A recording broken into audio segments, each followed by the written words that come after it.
Hi, and welcome to another episode of season 2 of the Change Troubleshooter podcast. And today I'm really excited about having Bonita Gionet with us today, all the way from Canada, and really excited about our topic of food. Who doesn't love it? And the title of the podcast, A Thought for Food. So something that we should all be able to get stuck into. Welcome, Bonita. Thank you, Nina. What a pleasure. So a little bit about you. And for those of you who are just listening at the moment, there is a video that will be shown on Instagram and YouTube and a slide set that accompanies this podcast.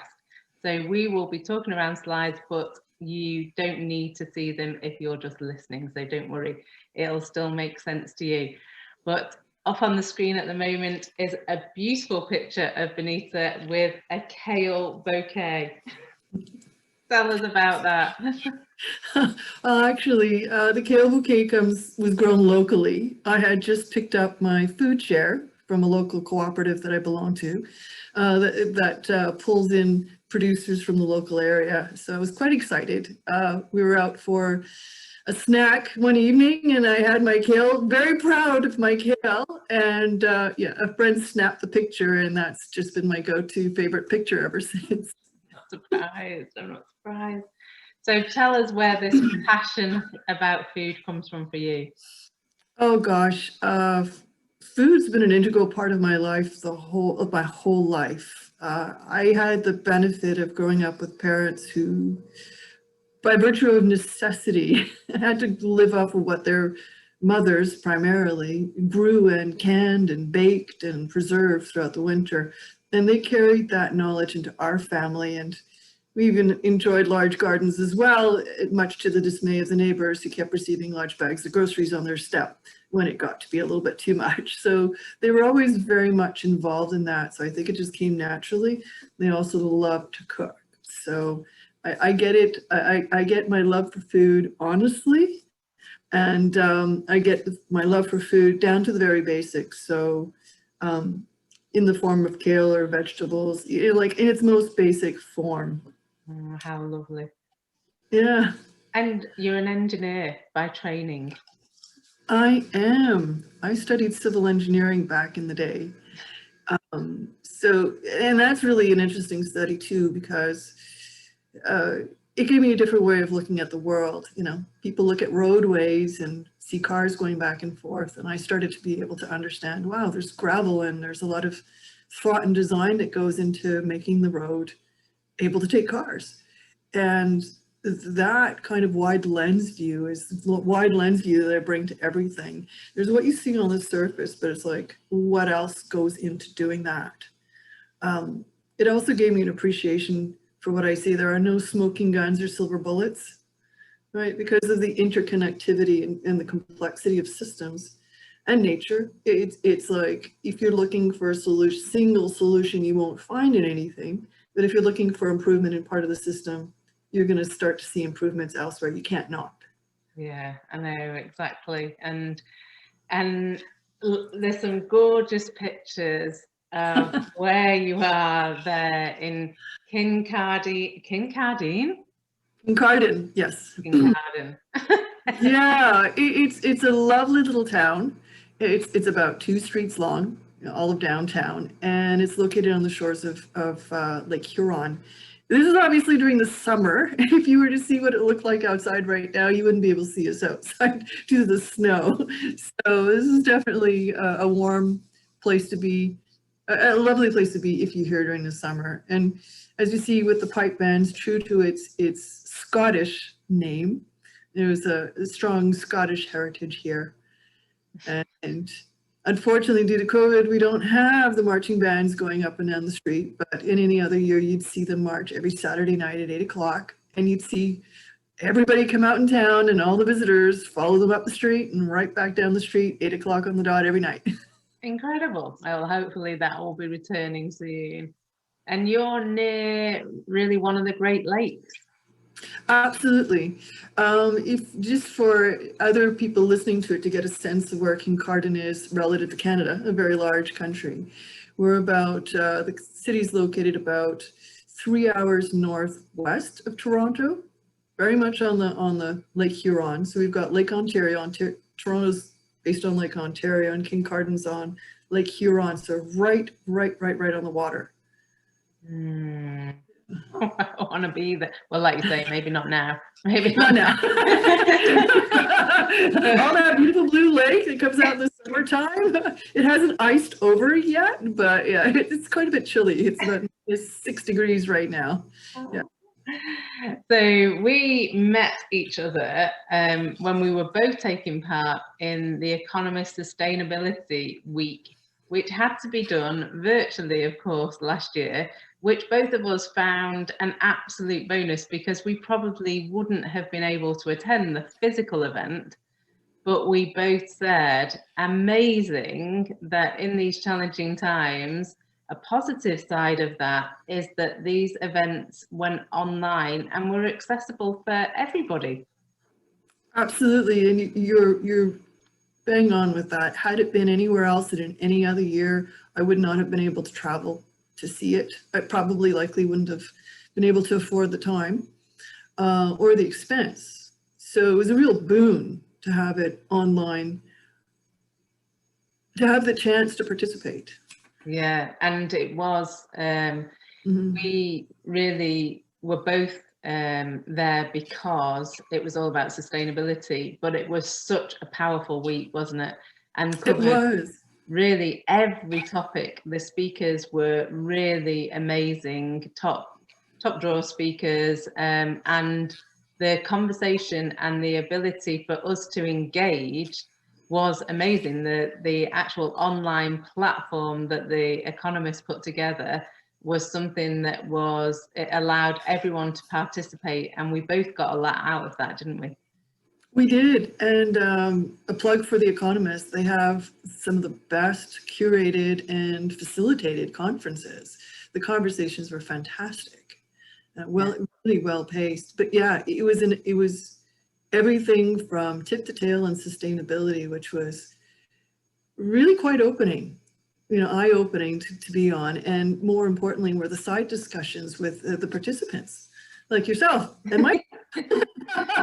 Exactly, and the tagline there was disruption as a catalyst for action, something that, because of where we both found ourselves as a result of things that were happening with COVID and changes that had maybe forced, but again, we were both seeing that positively, opportunities that it was giving to both of us to look at different things in a different way and maybe make some changes that we thought about making for a long time, but now we had a moment to really look at what that meant. For sure. I mean, in everything that was happening this summer here in Canada and the news that I was following, it certainly gave me pause to reflect on what's really important and what kind of topics do I really want to, areas that I want to spend more time thinking about and actually participating in as well. And that's what led me to the Sustainability Virtual Week. So yes, it was very disruptive. Yes, it's been very disruptive, absolutely, in so many different ways. And you're absolutely right. Disruption is a catalyst. It was a real draw for me. How do I, for me personally as well, use some of the disruption that's happened in my life to make changes in areas that I really value, that are really of interest to me. And this sent us in slightly different but very parallel areas. I went off to do a course with Cambridge on the wider topic of sustainability, and you did some more specific studying in the area of food. I did. Actually, were you already in the course in sustainability when you came to this? No, I in fact started it. My course started straight after this, so I went straight from this to the other one. You know what? I had the similar experience. So yes, it already dovetailed with some of my thinking over the summer. It already dovetailed with where I want to spend the focus of my life.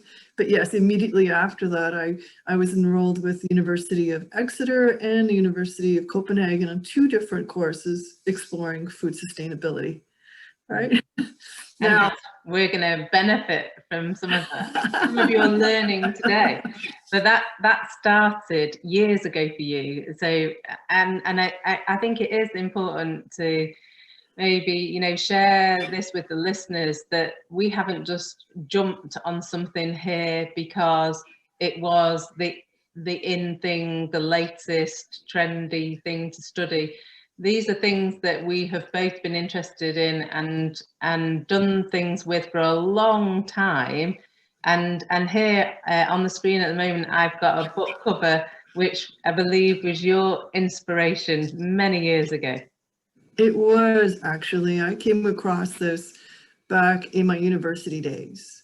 And what really inspired me about this book, and I would say is probably where the seeds for sustainability were planted, is that Francis Moore-Lappé had made an argument for a simple argument that suggested, rather than use our agricultural lands to grow food that are then fed to livestock, that are then fed to people, that there were much greater efficiencies by actually using the land to grow food and feed it directly to people. And that was sort of the mindset at the time that had me go vegetarian for close to 10 years. It was not around diet or betterment or any of those. It was more the sense of this, just from this engineering mindset. Efficiencies here. Yeah, it doesn't make sense. It made sense to me. I became a little bit, it of course started to dovetail in several different areas that are all related to food. But yeah, that was really the starting point. For those who can't see it, the book is called Diet for a Small Planet. Thank you. and right across the banner at the top, it says the book that started a revolution in the way Americans eat, which we may say not all Americans, obviously, but it did signify a big point of change, didn't it? It did. It did. And it really, it changed the way, or I should say it complemented the way my thinking had been going from my upbringing, of being closer to production of food, of seeking that out. So it's been a build-up over the last 30 years. Yeah, I know. And you've got some amazing stories that you're going to share with us. So the theme of this season's podcast is sustainability, but more specifically the fact that it's all about system thinking, which is nothing new to you as an engineer. All engineers out there will know, as soon as we talk about systems thinking, what it is.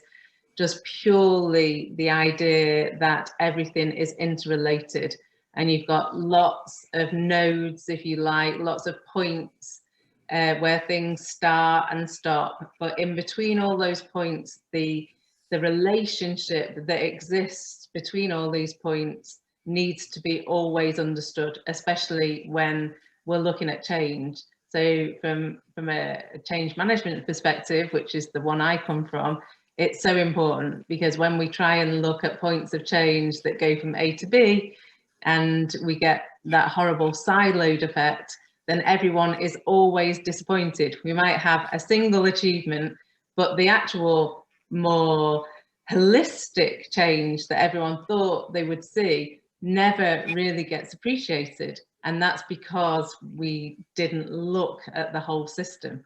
And in the topic of sustainability, that is so important, isn't it?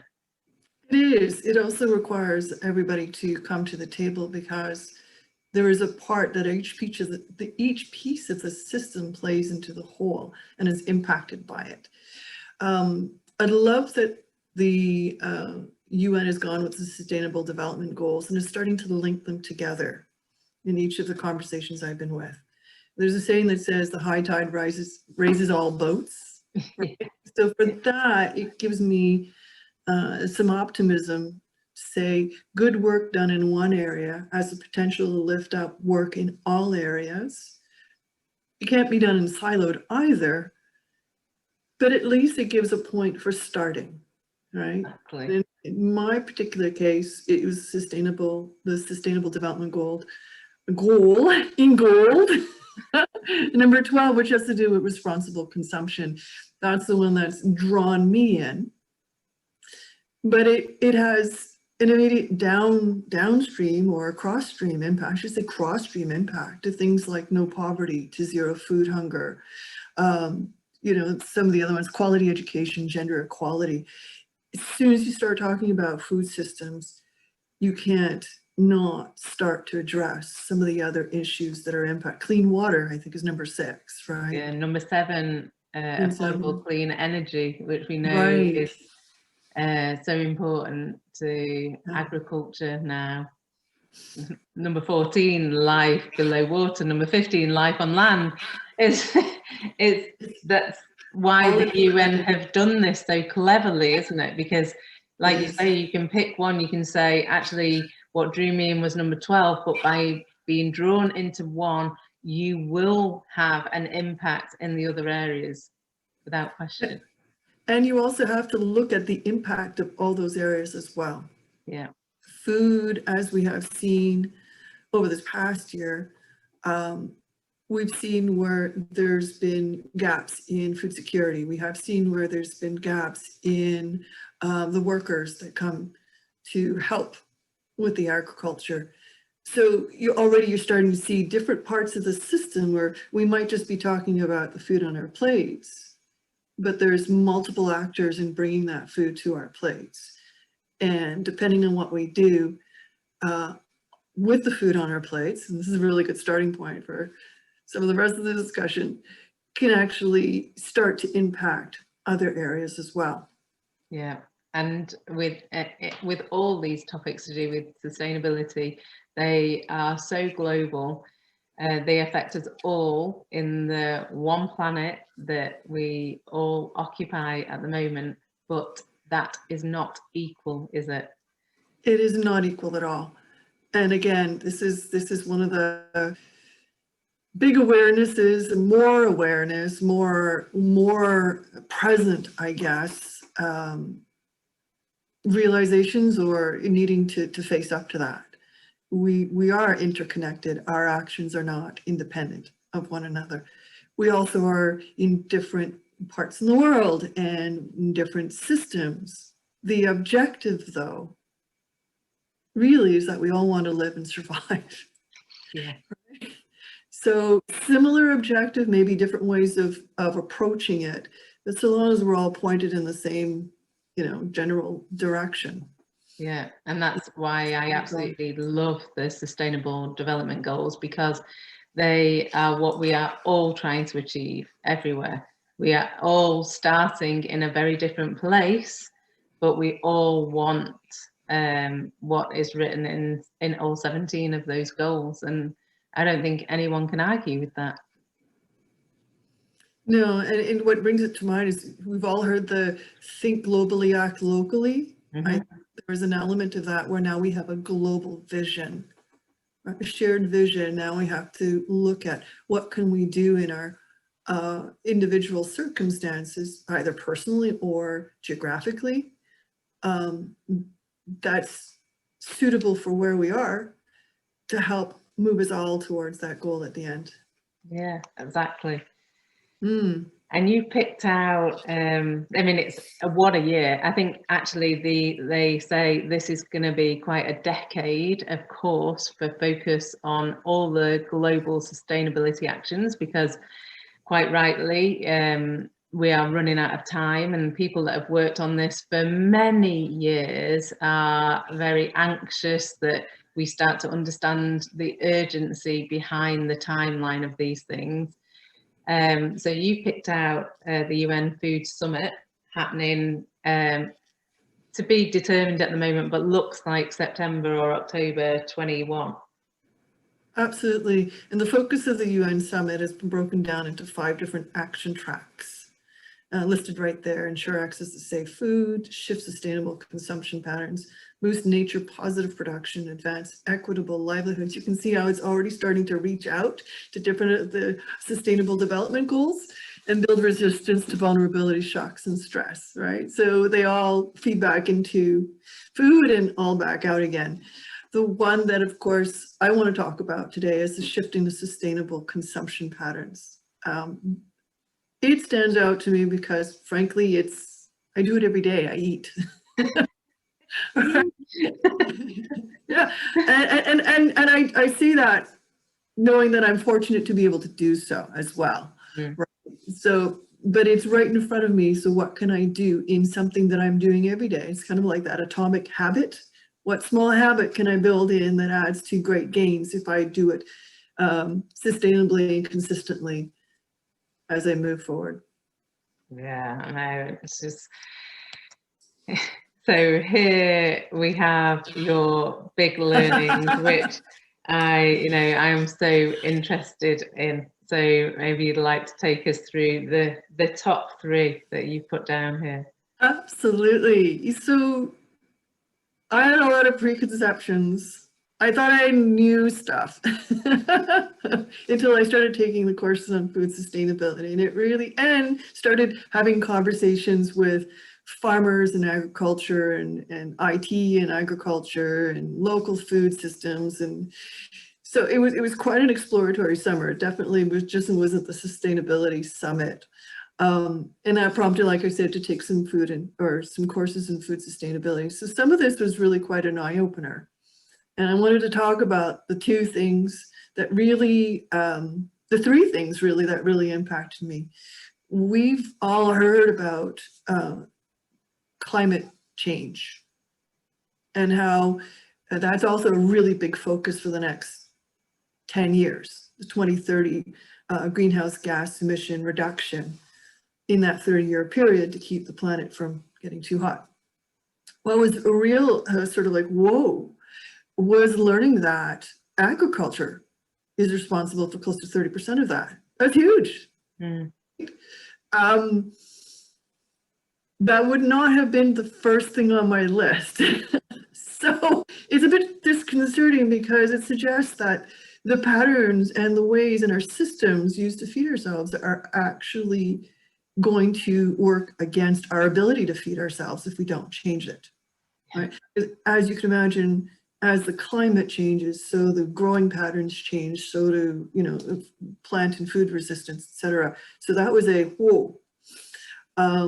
The other interesting one is that a third of that 30% actually comes from what I call ruminants, is what they call them. It's grass-eating livestock, cows and sheep and goats, right? So the big focus obviously here, and I'm going to talk about a little bit more cows. And then the other big piece of it, which is again, so one, climate change for sure caused by our eating habits, but the 2 big pieces that I came away with as takeaways, what we eat and what we throw away. Yeah. Which is shocking. Yeah. Shocking not only in terms of availability of food, but when, again, thinking of the system, what goes into growing it, distributing it, packaging it, getting to people, what happens after it's been wasted? That's a significant chunk of the food, no pun intended, a significant portion of the food that's produced that is not actively helping anyone. I know it's when we've talked about this in the past, I've jumped to the conclusion here that this was all avoidable, and of course it is all avoidable, but I think when you come from a more affluent country where food security isn't an issue, when you think about food waste, you're thinking about the stuff that we buy, put in our fridge and don't use, like the bags of salad and the herbs and all that sort of stuff, or the stuff that's on your plate that we don't finish. But actually, you pointed out to me in the past that it's also where countries don't have good enough transportation, or what we would know as supply chains, So the ability for countries where they maybe are developing, trying to get better at doing this stuff, the infrastructure is so important, and that's a side that we don't really talk about much. Absolutely, there is food waste all along all points of the distribution system, from what's produced, when it's produced, all the way to the consumer. And similarly, when we go to talk about cows, there is a similar distribution system that is a bit unbalanced, I would suggest, just based on the consumer demand and how and what we are doing in order to satisfy that demand. Mm. So yeah, again, it's a broader perspective, and we can't just talk about food without, well, like I said, there's multiple impacts to it. It's just distribution, it's who has control over it, it's how it's being produced, it's who's involved in the actual growing of the food. And distribution is who gets to eat it. Yeah. And just a very quick point out, you mentioned food security. And I want to be clear, there's a difference between food sustainability and food security. And it's one that I didn't fully appreciate before the summer. Food security it is about security, but it has more to do with poverty. Mm. In the more affluent countries, which is to say, not enough money to even, well, actually, it's not just the affluent, it's everywhere. It's not enough money to actually buy the food. Yeah. And we'll see as we get through it, you know, as we go through, we're actually producing enough food on the planet right now to feed more people than we have on the planet right now. Right? So we have availability, what we're doing with it and how it gets distributed around the planet and who has the finances to buy it. It's all built into food systems, and again, all interconnected with the sustainable development goals. Because really no one should be going hungry. No, absolutely not. So to take each of your 3 headlines one by one, you're going to tell us about these grass munching ruminants. Absolutely. So I needed to put this in here because, again, in my research, and coming from Canada, we have large beef production, right? We also have a large area of land in Canada, grasslands, and grain producing lands out in the prairies. So just to say that, you know, before beef and ruminants, cows and ruminants are a necessary part of the ecosystem. Just want to put that out there. They are ruminants, which means they're really good at eating grass and all the things that are grown on lands that can't produce anything else but grass, right? So these lands are not, they're not going to be ideal for growing carrots and pumpkins, right? But they are going to do grass, and there's a lot to say about the root system of the grasslands and how it contains carbon and all that. And cows and smaller, because they are smaller, the goats and sheep, right, can convert that grass into usable protein that we can eat. So it makes sense growing cows and sheep and goats where the land can't be used. They also mend the soil with their natural deposits. So elegantly put. So I just wanted to put that out there for context as well, because for me, context is very important. So you're not anti-cow, you're not? I'm not anti-cow at all. And I'm not proposing we need to be anti-cow at all. So the question becomes, because we've all heard it everywhere, in social media, everywhere, you know, go vegetarian, save the planet.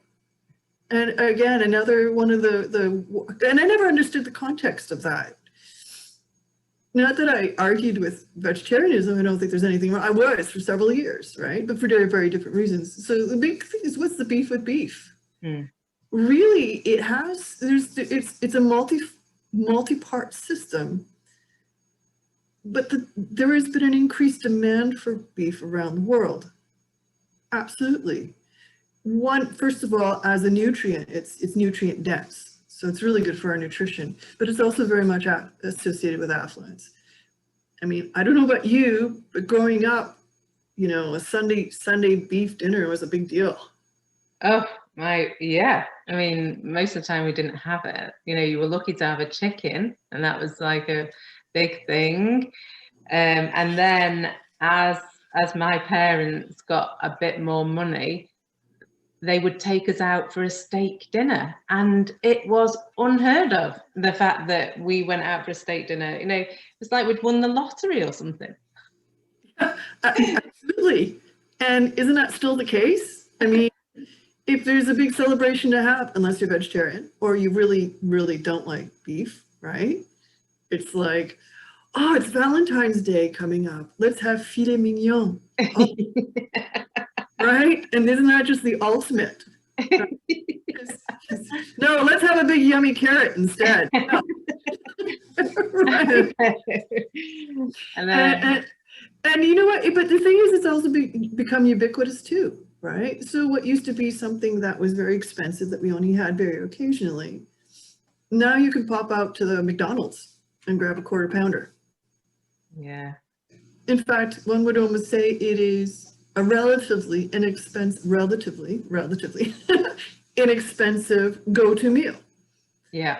And that's new across lots of parts of the world. For instance, I remember, and I'm probably dating myself to say that when the McDonald's opened up in Russia, and that for whatever reason, the Russian McDonald's stick out in my head more than any of them, the huge lineups just to have it McDonald's, right? So definitely there was a sense of affluence associated with it, and that's created a huge market demand. Well, in order to meet that market demand, because you can, going back to the previous slide, you can imagine there's not a lot of grassland and it takes a lot of grass to grow a cow. Yeah. Right. Well, now you're into, what are you going to feed the cows to produce enough cows to meet demand? So now you're looking at corn and soybeans, right? And one of the shocking things, and I think most of us have heard it in the news, Amazon burning, but what we may not have heard so much in the news is Amazon clear cutting. Yeah. Why clear cutting? Because they're looking for land to grow soybeans to ship around the world from Brazil to feed cattle. Yeah, it's crazy, isn't it? Yeah. So we're not only taking out carbon sinks. So trees are wonderful carbon sinks. They keep carbon nicely sequestered in the ground. We're taking them out of the picture. And then we're a bunch of soybeans to fly around the world to feed cows, which love the cows, right? Are also quite farty because, you know, they're being fed soybeans. Well, I mean, they'd be farty anyway. They'd be farty anyway, don't get me wrong.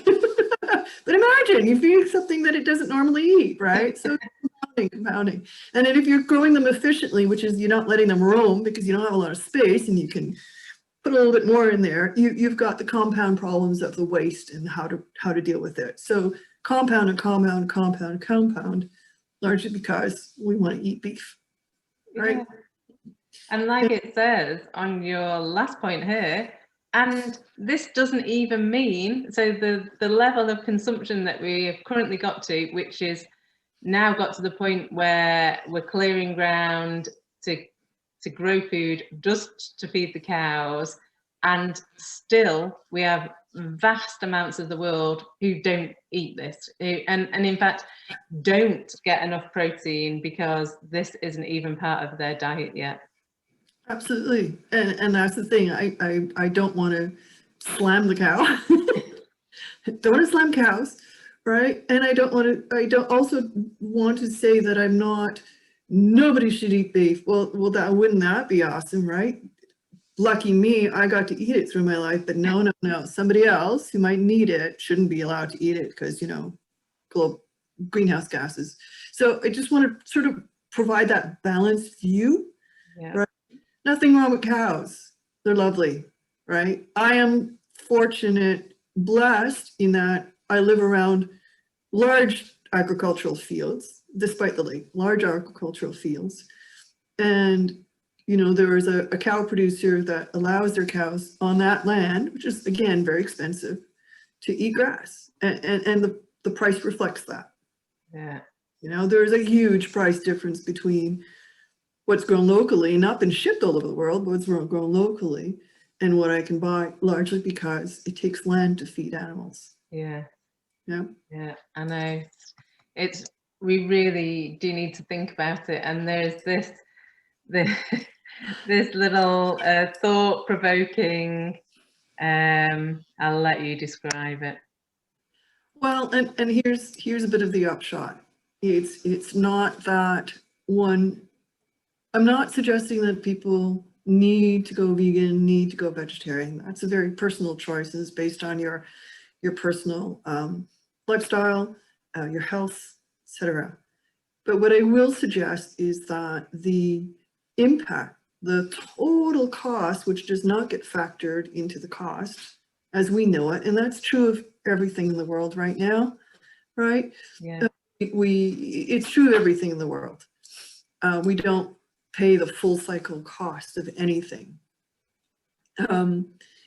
If you trade in your steak, you are actually having a significant impact on the amount of CO2 that's associated with that steak and on the water. So here's some little fun facts, right?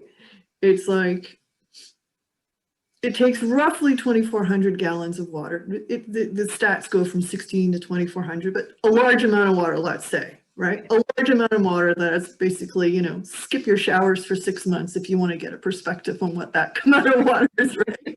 Just don't wash, right? And that's the kind of amount of water that's required for 1 pound of beef. Yeah. And it's not that cows drink a lot, but when you're growing soybean to feed them, you know, every piece of that input costs.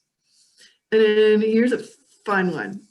And Nina, because you're from the UK, I chose UK numbers. It can equally apply. Equally apply, but just for some fun here. First of all, there's 68 million people in the UK. Oh my gosh, it's twice the population of Canada. I know, we're crowded. We live on top of each other. You must. As opposed to us, we live in, well, there's not enough snow for igloos, so not this year. So 68 million people in the UK. So let's just have a little bit of fun with this. If everyone ate 1 less quarter pounder, as we call it at McDonald's, quarter pounder hamburger this week, 1 less, that would be the equivalent of 17 million pounds of beef not consumed this week. Ooh. Which, and again, there's some math because a big cow doesn't actually translate all that weight into consumable meat, right? But that would be the equivalent of 34,000 cows. Wow. And here's the really like mind-blowing part. So remember these 6 months of not taking a bath if you were shower, if you had 1 pound of beef? That quarter pounder not eaten by the entire population of the UK this week in equivalent water, right? The equivalent water usage of that is like 40 billion gallons of water. Wow. So we can make an insane amount of difference by making one change. This isn't about saying we have to be vegan or vegetarian. It is saying that one small action. And in fact, I heard Mary McCartney talking on the radio just the other day, and she called some of her friends meat reducers. And it made me laugh actually that, oh my God, there's a term for this, meat reducers, she called her friends. So we could be meat reducers, even to the point where it is replacing once a week. And the impact of that small change is huge. Absolutely. So now when you hear about meatless Mondays, Yeah. you hear about them in the UK and you go, shut up. Big deal. I'm going meatless for 1 week. How big of an impact could it possibly have? Shockingly, it'd just take, you know, the more of us doing that, the greater the impact. Yeah. And the beauty of this, and it's not to minimize the criticality of all the things that the world is facing, not to minimize and go, oh, you can feel better about yourself, just reduce your meat, you'll be fine. No, no, no, no, no. It's not to play into that guilt or say, that's okay, you get a free pass. But it's to actually say, you know what, some of these actions really can be done. They're not going to overwhelm. And on a large scale, they add up significantly, which for me is both a relief and an incentive. It's an incentive, right? I don't have to start weaving my clothes and growing my own carrots. You know what I mean? Right? In order to make a difference. Yeah, and I think that has got to be heartening for everyone listening.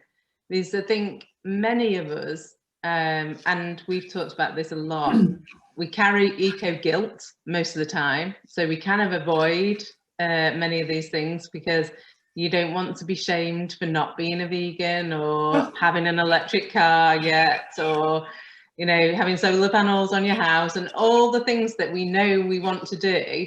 And that can kind of work against us because then we think, what difference can we make? But what you're making really clear here is that the small things accumulate on scale. And actually, one of the things that we must do is get everybody involved in committing to a small action. And then the impact of that is actually huge.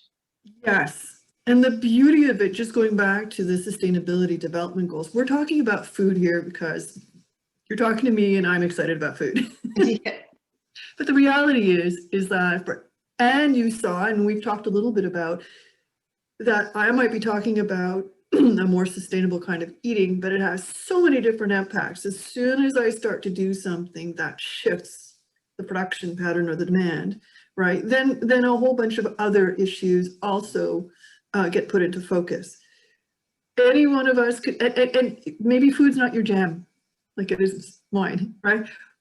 But it's like if we go into this with the mindset and pick any one of the 17 goals that speaks to us, right, and look for those, and we call that in, well, in software development, which I do a lot of as well. I work in software development. We call those levers.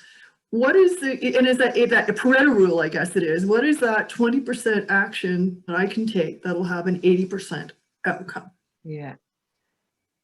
We might be talking about food here, but that exists in any one of the other areas. Yeah. So just, I want to context that because this is not the only place. Pick something that really turns your crank and look for those small levers, right?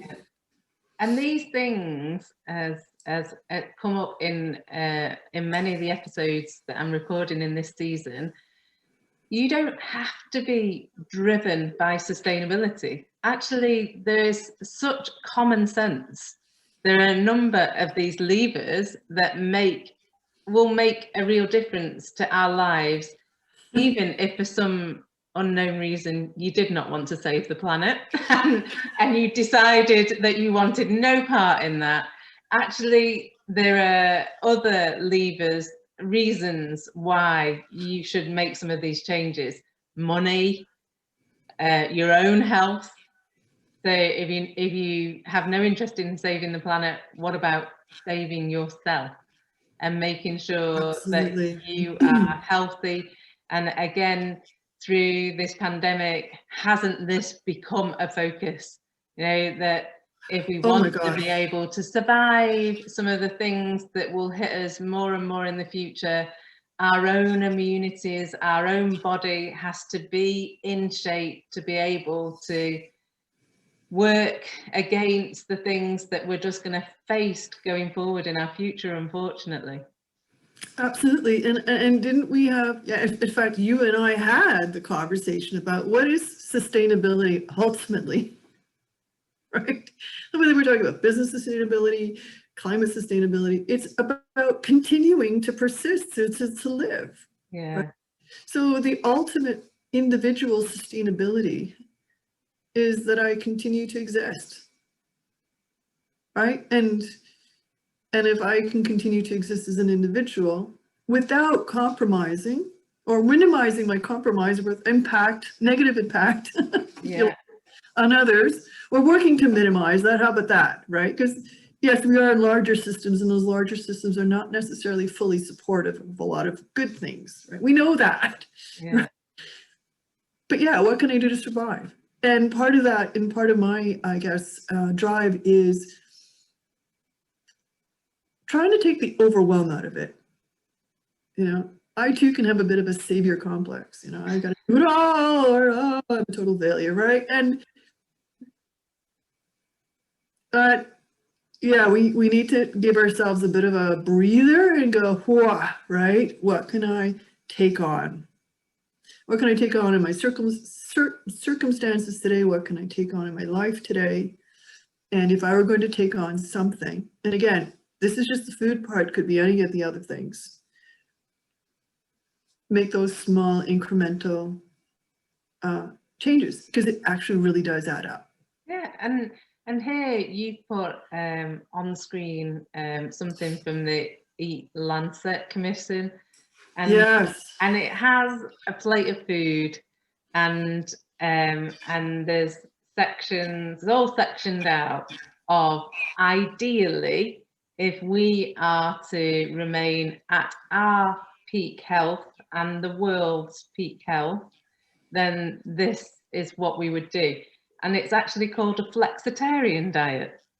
it is. It is. There's a group of 20 or more scientists, nutritionists, people who know a lot more about this than I do, and looking at it again from a systemic perspective and say, if we had to design a plate that if everybody in the world had access to it, it would provide adequate nutrition, adequate calories, and would also be sustainable in a world, like in an agriculture and world food production. What would that look like? Well, lo and behold, mom was right. Eat your vegetables. Half of the plate is taken up by vegetables, right? It's not just good for you, but it's also really much more sustainable on the planet. Going back to the earlier reasons to say, take an acre of land, grow food, you feed a lot more people, right? You'll also see that there is room, that tiny little red sliver, and for those who can't see it, I apologize. There's a tiny little red sliver that includes animal products, meat, right? So they're not saying no, because again, there is a large portion of our world population that does not currently have access to adequate protein in their diet. And we know that that's important, right? We may be overly excessive in some parts of the world, and that's a sustainability problem too. Like we've gone the other way, right? And our diets are not health sustaining. Yeah.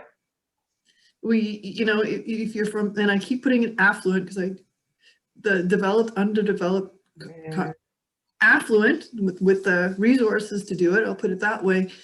You know, lifestyle kills us more than communicable diseases. I know. So, unfortunately, but still, it's still actually leading causes is lifestyle choices, right, that lead to long-term healthcare. So, Eat Lancet, there'll be a link to the Eat Lancet Commission report. And you can go in and read it for yourself. Now, of course, they do it on a daily basis. So you get something like, you know, you're allowed 14 grams of red meat on a daily basis, which sounds like ridiculous. Like, I don't even know if I have a scale that measures 14 grams accurately. So again, just for context, I multiplied it out and say, okay, what does it look like on a monthly basis? And all things aside, I mean, you'd be eating a lot of vegetables, that much I could say through. You'll let you do the math. But when you look at it, it's actually it doesn't look like it'd be that, like you could actually do this. I could actually do this. Yeah, because you can still, it comes down to, you know, there's fish, there's chicken, there's red meat, there's dairy, you know, and then it makes you think about whole grains and also things like plant source proteins that we don't, you know, we're getting better in certain parts of the world, getting better at being educated in what these are and what we can do with them. And I know we'll move on to that of how you can get inspired, because I think a lot of this is just even knowing what these things are, and then how you should have them in your diet and how that would make a difference. Absolutely. And education, isn't it? Glad you brought up milk, but just for a fun little fact, that diet also allows for 7.5 kilos of cheese. Woo! Probably have that in one sitting. Not grams, not grams.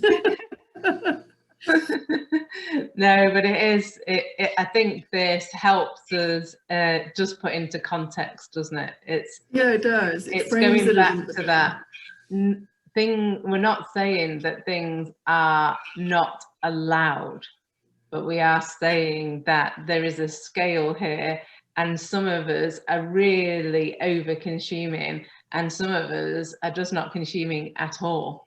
And somewhere we need to move towards a more balanced picture. That's all this is saying, isn't it? Absolutely. And it's really about looking for that balance and looking for the context.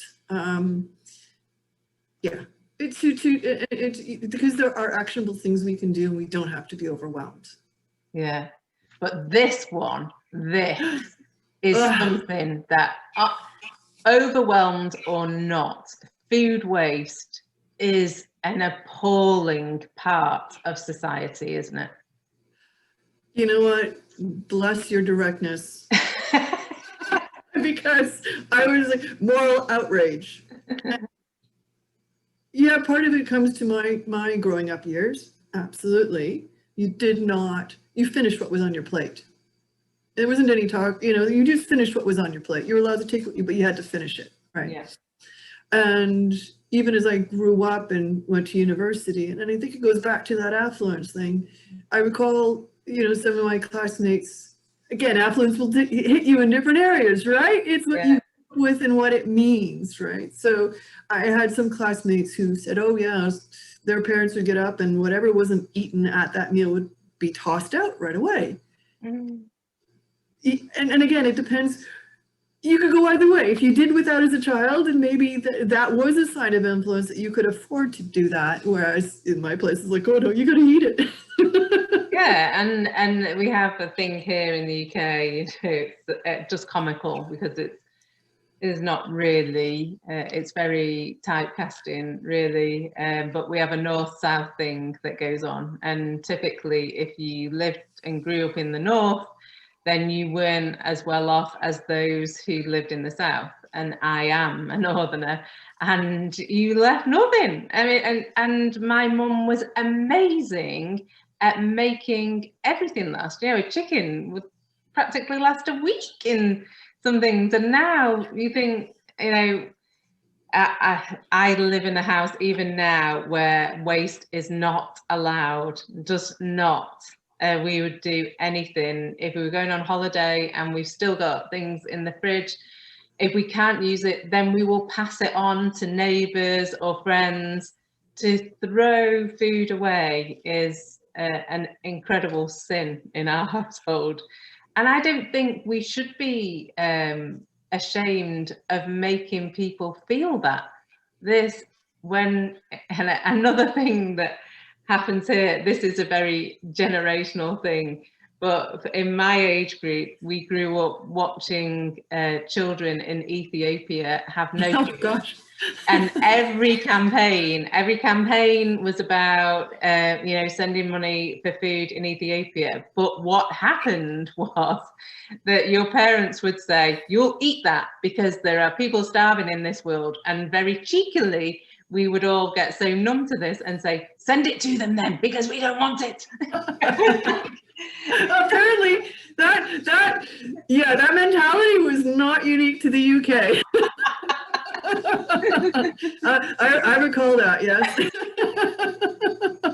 But these, like you say, depending on how you grew up, what your parents' attitude to wasting food was, it sticks with you, and then you carry those things around with you into your later life. But this genuinely is a no-brainer, this one, isn't it? It really is, because if you don't waste food, you will also save money. So this one's an absolute no-brainer. You save money in your own pocket, absolutely. But think about it. Though, again, we go back to like from the farm field to whatever. So everybody who's had a hand in producing that food, from the person who grew it, collected it, packaged it, brought it to the store, put it on display, right? Fertilizers, pesticides, whatever had to be used to grow that. Now it's just being tossed out. Mm.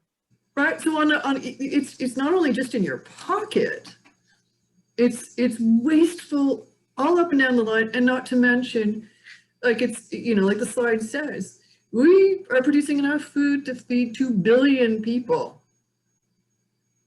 and yet 850 million don't get enough don't get enough food. So there's something out of whack. Now, again, what I will say, this is the think globally, act locally thing. Where the food gets wasted is at different points along the line. As you mentioned before, there are a number of places in the world where the infrastructure isn't adequate enough to get it safely from the field to the consumer. Yeah. They don't have the transportation system or the network or the refrigeration, frankly, to keep the food in a edible state, consumable state, until it's available for sale. Yeah. Or they don't have the infrastructure to, when I say process it, and go back to the whole, when you have like a bumper crop of zucchini out of your garden, you're like, I can't possibly eat like 10 pounds of zucchini this week. So you do something with it, right? They don't have the infrastructure to do something. And what harvest is like, what the fall is like, the farmer's market is like, you can't find tomatoes to save yourself in December unless it comes from somewhere else. But all of a sudden in September, you can buy it I can buy it by the bushel-fulls, and I have, right? Then you have to do something with it. So it's looking at that. So food waste can happen at one point during the line in a lot of the world. But now I'm talking about like North American, Canadian, it may happen in the UK, where literally it gets to the store and into the consumer, and then we throw it away. Yeah. So I'm not going to talk about the stores because that's a whole other conversation. And there's a lot of discussions around how to rescue food from there, and food poverty and food security and whatnot.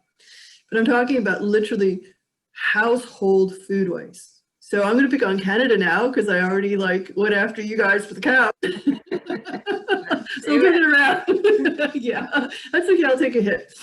So in Canada, the waste of the household food waste is about 2.2 million tons of avoidable household food waste. And what I mean by avoidable is you don't have to let that lettuce rot in your fridge. Yeah. As it does happen, it sneaks into the back of the fridge, right? You never see it again. 2.2 million tons of avoidable or scraped off plates. That is equivalent to 9.8 million tons of CO2. And you go, okay, yeah, give me context. That's 2.1 million cars on the road. Wow. So, think about that, folks. If you eat everything you purchase and you don't waste it, you can have a choice of eating everything and not wasting it, or not driving your car, which is the easier one to do. Yeah. Right. Yeah. And probably buying what you need, which takes us on to this brilliant app you introduced me to, Plant Jammer. Yes, it's again, in the food conversations, lovely, it's amazing who's out there talking about stuff these days about food.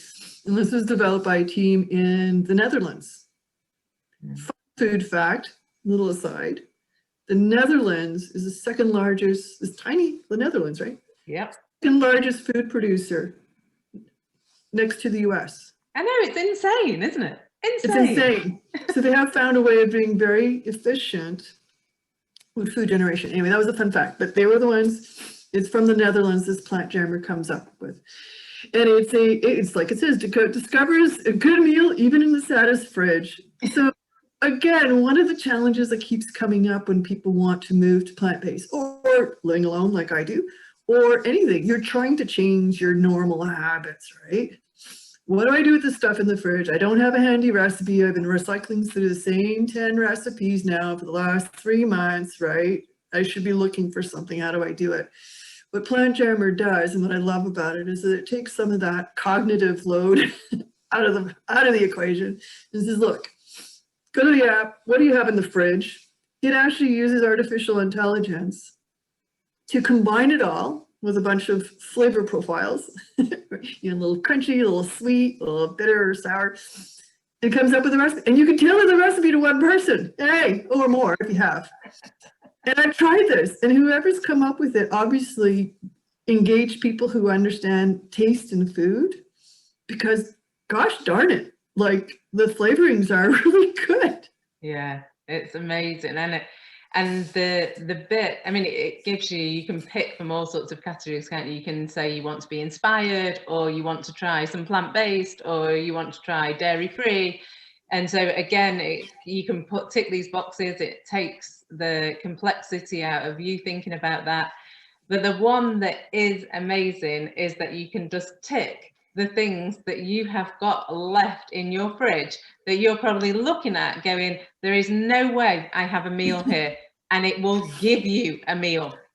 Yeah, several suggestions too. And you can save it, and then if you go, oh, I don't know if that was really, it'll say, well, what did you add different? And you can save that too. Yeah, really it is. So for when we all have a chance to have dinner with each other again, and may we have the good fortune at some point in our lifetime to have dinner with each other. I know. I introduced this to friends in town. This is before we're all once again corralled into our own individual households, but I introduced it to friends and they went, oh my gosh, this is great. I brought it, and we had a kind of like a, the two of them, the two that were visiting went, hey, let's open this up and see what happens. And they had this lovely time of going, let's fish through our fridge and see what we can make. So you did this like a dinner party. It was a dinner party idea. Yeah. It was a dinner party idea. It's like, come with dig through your fridge, find out what little bits are left over, and we'll put it all together. I love that. I love that. We're definitely doing that when we get together. Yes. I don't know if I'm going to cut my vegetables across the sea, though.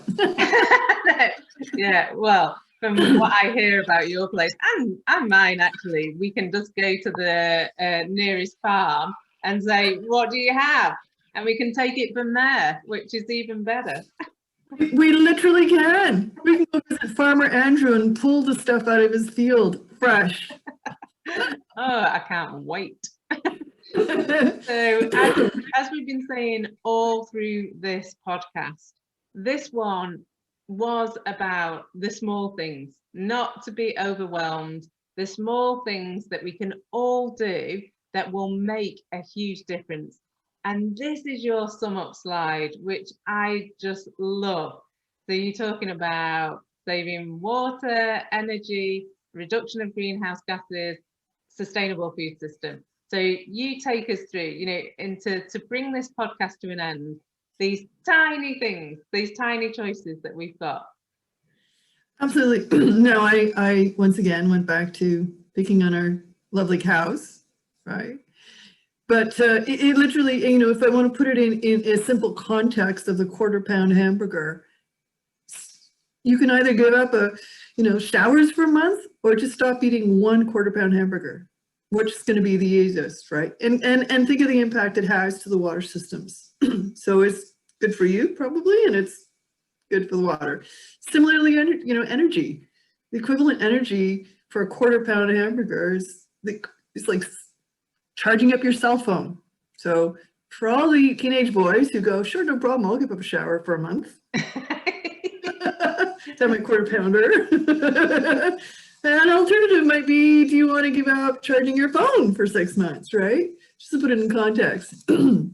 Similarly, park the car and bike, or give up, a little bit of beef, right? So it all really comes down to some very simple actions that way that are quite doable. So again, just to say, yes, food sustainability, yes, helping the planet, yes, helping your waistline and your wallet, but just to also take the overwhelm out of it and say, you don't have to become vegan. You don't have to give up meat. You don't even have to buy organic. But if you can and you want to, go ahead. They will all help. You also don't have to give up your car and walk or bike everywhere. And you don't have to buy a Tesla if you don't want to. But if you want to do all that, you can do that too. Yeah. Right? It's just the little small things have big impacts when they're done consistently, and enough of us do things. So. And that's it. Enough of us have to do it, don't they? We are past the moment where we can all go, oh, I choose none of that. Somebody else will do it. Yeah. Well, like you said, 68 million people in this little island of the UK. If we all swapped meat for beans just one day in the week, the impact of that would be enormous. And actually, most of us really looking to do more than that. But for those people who are saying, I can't, there's nothing I can do that can make a difference here, they're wrong, aren't they? They can make a difference. We can all make a difference, but it means that we've all got to come together on this.